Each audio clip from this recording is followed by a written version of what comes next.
Here is Colonel Doug Macgregor, a former senior advisor to the Secretary of Defense. Thank you for joining us. Why do you think Putin is doing this? What is his end game?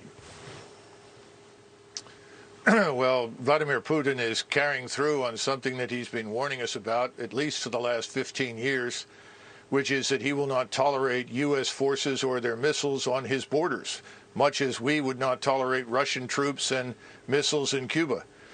And we ignored him, and he finally acted. He was not going to allow Ukraine under any circumstances to join NATO. And what's happened now is that the battle in eastern Ukraine is really almost over. All the Ukrainian troops there have been largely surrounded and cut off. You have a concentration down in the southeast of 30 to 40,000 of them. And if they don't surrender within the next 24 hours, I suspect that the Russians will ultimately annihilate them. That's why Zelensky is meeting with Putin's representatives right now. The game is over. And he's going to have to negotiate the best deal he can get. And we've already told him, the President of the United States has, that if he opts for neutrality for Ukraine, we'll back him. And I think that Vladimir Putin will do that for Western Ukraine. That is the Ukraine beyond the Dnieper River. But behind it in the east, where he is now, I'm not sure what he has planned there, whether he forms another republic, annexes it into Russia, because historically it has been Russian. But the territory west of Ukraine is not. He knows that, and he's happy to live with that as a neutral state.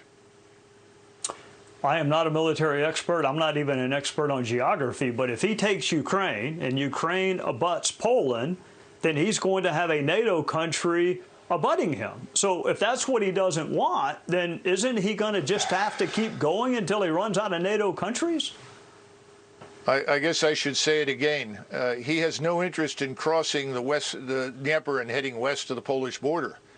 I think you're going to find from these negotiations he's quite willing to neutralize that territory on the Austrian or the Finnish model. Right now, Russia already touches Estonia and part of Latvia. White Russia, of course, touches Lithuania. He's not interested in going to war with us, and he has an army that's too small for that purpose. And he knows it. His economy is smaller than that of South Korea's. So this is not something that he's looking for. We are imputing to him things that he does not want to do in our usual effort to demonize him and his country. We need to remember that Ukraine is fourth from the bottom of 158 countries in the world as corrupt. Russia is perhaps 3 or 4 places above them.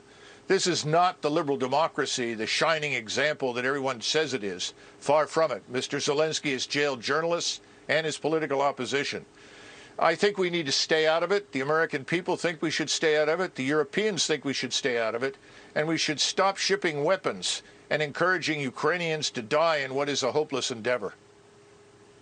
So when you say stay out of it, you mean no sanctions, no military aid, just let Russia take the portion of Ukraine they want to take? Yes, absolutely. I see no reason why we should fight with the Russians over something that they have been talking about for years. We simply chose to ignore it. And more important, the population there is indistinguishable from their own. You know, the thing that's so disturbing is that on the one hand, we will not send our forces to fight, but we are urging Ukrainians to die pointlessly in a fight they can't win. We're going to create a far worse humanitarian disaster than anything you've seen thus far if it doesn't stop. Thank you for joining us.